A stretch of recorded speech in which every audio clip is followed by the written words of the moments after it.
కృష్ణా జిల్లా మచిలీపట్నం మెడికల్ కాలేజీల ప్రైవేటీకరణను వ్యతిరేకిస్తూ వైసీపీ శ్రేణులు నగరంలో ర్యాలీ నిర్వహించాయి.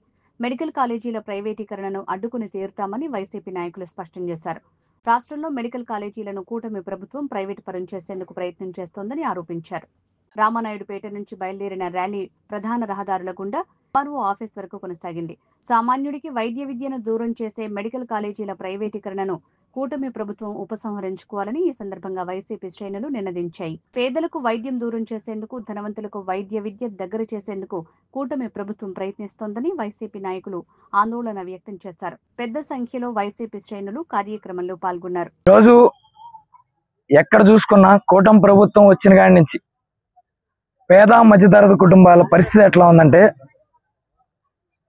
పేదలు ఆరోగ్యశ్రీ కార్డు ఇచ్చుకుని వెళ్తే కనీసం ప్రైవేట్ హాస్పిటల్లో వాటిని కన్సిడర్ చేయకపోగా వాళ్ళని డబ్బులుంటే ఉండండి లేకపోతే బయటికి పోండి అని నిర్దయగా మాట్లాడే పరిస్థితి. ఎందుకు ఇట్లా చేస్తున్నారంటే, ఈ ప్రభుత్వం మాకు డబ్బులు ఇవ్వలేదు దానివల్ల ఇట్లా చేస్తున్నాం అని చెప్పే పరిస్థితి. లేదు మీరు చూస్తున్నారంటారా, నాతో రండి, పేషెంట్లు ఎవరు వెళ్ళారో చూపిస్తా, మీరు వాళ్ళకి మళ్ళీ ఆరోగ్యశ్రీలో చేయిస్తానంటే పదండి వెళ్దాం. అలాగే మీరు తేని మీకు సంబంధం లేని 40 సంవత్సరాలు సీనియర్ అని చెప్పుకునే ఒక మనిషి తను సీఎంగా ఉన్న నాళ్ళలో ఒక్క మెడికల్ కాలేజ్ శాంక్షన్ చేయలేకపోయాడు. కానీ జగన్ గారి హయాంలో వచ్చిన మెడికల్ కాలేజ్ అన్నిటికీ కుంటి సాకులు చూపిస్తూ ప్రైవేటైజ్ చేస్తున్నారు. ఈరోజు చాలా మంది ప్రబుద్ధులు ప్రైవేటైజ్ చేస్తే ఏమవుద్ది, ప్రైవేటైజ్ చేస్తే ఇంకా మంచిగా అవుద్దేమో అని మాట్లాడుతున్నారు.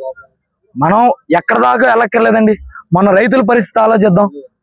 రైతులు మొన్న యూరియా కట్టలు సబ్సిడీలో దొరకకపోతే బయట షాపుల్లో కొనుక్కున్నారు. ఏదైనా ఒక ప్రైవేట్ షాప్ అతను అయ్యో రైతులు కష్టపడుతున్నారే వీళ్ళకి తక్కువ రేటుకి ఇద్దామని ఇచ్చారా? డబల్ రేట్ ట్రిపుల్ రేట్కి అమ్మారా? గవర్నమెంట్ కనీసం ఆ డబల్ రేట్ ట్రిపుల్ రేట్ అమ్మేదాన్ని కూడా ఆపలేకపోయింది. యూరియా కట్టల్లోనే మీరు బ్లాక్లో అమ్ముతుంటే ఆపలేకపోతే రేపు మెడికల్ కాలేజ్ సీట్లు కానీ రేపు వైద్యాన్ని కానీ ప్రైవేట్ వాళ్ళు డబ్బు దాహంతో ప్రజల్ని చంపేస్తే ఎవరు ఆపుతారు? అంటే మీరు ఆరోగ్యశ్రీ కార్డు ఎగ్గొట్టేసేసి ప్రైవేట్ హాస్పిటల్కి వెళ్లకుండా చేశారు. గవర్నమెంట్ హాస్పిటల్కి అయినా వెళ్ళి ఉచిత వైద్యం చేయించుకుందాం అంటే ఈరోజు దాన్ని ప్రైవేట్ పరం చేస్తే ఇక ప్రజలు ఏమైనా రోగం వస్తే శ్మశానానికి వెళ్ళాలి. ఇదొకటైనా మీరు కోరుకునేది? మాకు అర్థం కాని విషయం ఏంటంటే, తుఫానుల్ని సైతం పక్కకి తప్పించగలిగే చంద్రబాబు, అంత విజన్ ఉన్న చంద్రబాబు గారికి ఈ చిన్న విషయం ఎట్టా తెలియకుండా పోయిందనేది మాకు అర్థం కావట్లా. అసలు ఎప్పుడు వరల్డ్ కప్ గెలవని ఉమెన్ టీంని ఈయన బాగా పుష్ చేసి వరల్డ్ కప్ గెలిపించగల లోకేష్ గారికి మెడికల్ కాలేజ్ గవర్నమెంట్లో ఉన్నదాన్ని ప్రైవేట్ చేయకూడదురా బాబు, దానివల్ల ఇన్ని కష్టాలు ఎదురవుతాయని ఎట్టా తెలియకుండా పోయింది. మా లాంటి చిన్న చిన్న ప్రాణులకి తెలిసినప్పుడు ఇట్లా తుఫాన్లు తప్పించే వాళ్ళకి, ఇట్లా గాలులు నాపే వాళ్ళకి, టెంపరేచర్ని కంట్రోల్ చేసే వాళ్ళకి ఎందుకు తెలియలేకపోతుంది అనేది మా ఘోష వినండి. లేదు మేము ప్రైవేట్ పరమే చేస్తాం, ఏం చేసుకుంటారు చేసుకోండి, ఇప్పుడు మేము గద్దెనెక్కాం మీరేం చేయలేరు అనుకుంటే మేము జనాలతో కలిసి ఇట్టాగే పోరాటాలు చేస్తాం. మీరు కేసులు కట్టండి, ఏమైనా చేయండి, మేము పోరాటం మాత్రం ఆపం. ఏదైతే ప్రైవేటైజేషన్ జీవో మీరు ఇచ్చారో దాన్ని వెనక్కి తీసుకునే వరకు ప్రతి గ్రామానికి వెళ్తాం, ప్రతి ఇంటికి వెళ్తాం, మీరు చేసే ప్రతి మోసము చెప్తాం. మీ గ్యాస్ బండ్ల మోసం దగ్గర నుంచి ప్రతి మోసాన్ని ప్రజలకి మంచి కథలాగా అందరికీ మీరెట్టా అబద్ధాలను ఎట్ట చెప్పారో మీరు చేసే మోసాలను మేము అట్టా ప్రజల్లోకి తీసుకెళ్ళి చెప్తాం. తద్వారా మీరు జీవో వెనక్కి తీసుకునేలా చేస్తామని మీ అందరికీ చెప్తూ, అలాగే ప్రజలందరికీ ముఖ్యంగా పరు పార్టీల్లో ఉన్న కార్యకర్తలకు కూడా ఒకటే చెప్తున్నా, అయ్యా బాబు ఇది వైసీపీ కార్యకర్త నష్టమో జగన్మోహన్ రెడ్డి గారి నష్టమో కాదు. రేపు ఆరోగ్యశ్రీ కార్డు ఇచ్చుకుని నీ తల్లిగారినో మీ నాన్నగారినో నువ్వు తీసుకెళ్ళినప్పుడు ఆరోగ్యశ్రీ ఎత్తేసారండి కూటమి ప్రభుత్వంలో అన్నప్పుడు నువ్వు ఏమీ చేయలేక నిర్దయతో ఆ డబ్బులు ఎక్కడో అక్కడ స్థలమో పొలమో అమ్మి తెచ్చుకుంటావు చూడు, ఆ బాధ పడినప్పుడు నీకు తెలుసుద్ది.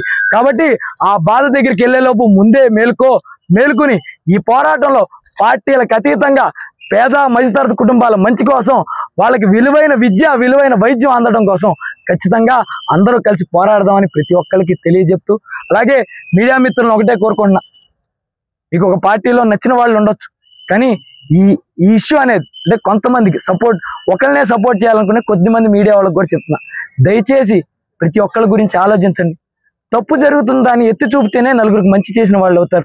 ఖచ్చితంగా ఈ ప్రైవేటైజేషన్ చేయడం వల్ల ఎన్ని నష్టాలు ఉన్నాయో కూడా మీరు తెలియజేయండి అని మీడియా వాళ్ళని కూడా ఇక్కడ కోరుకుంటూ, ఈ అవకాశాన్ని ఇచ్చిన ప్రతి ఒక్కరికి ధన్యవాదాలు తెలుపుకుంటూ సెలవు తీసుకుంటాను. సెంట్రల్ గవర్నమెంట్ అప్రూవల్ ఇవ్వలేదంటే టీడీపీ నేతలు మాట్లాడుతున్నారు, ఏం చెప్తారు దాన్ని? ఆ టీడీపీ నేత ఎవరు సార్?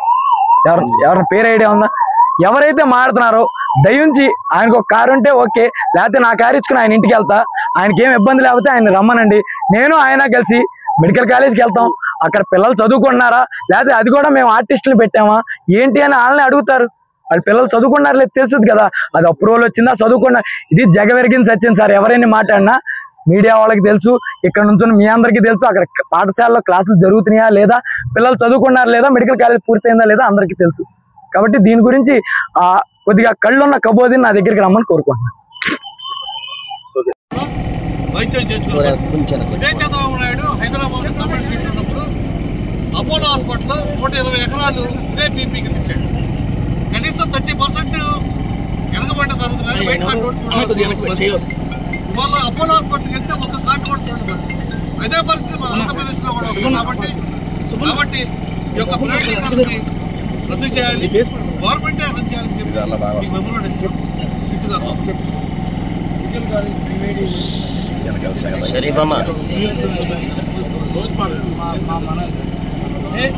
ప్రజలందరూ కూడా సంతకాలు పెడుతున్నారు వ్యతిరేకంగా. దీన్ని మీరు తీసుకుని బయటకు చేయాలి, ప్రైవేటైజ్ చేయకూడదు.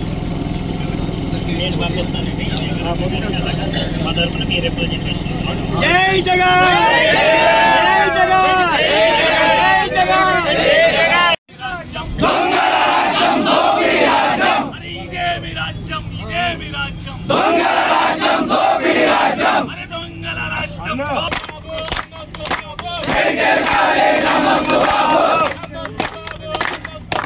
మెడికల్ కాలేజ్ నమోదు బాబు.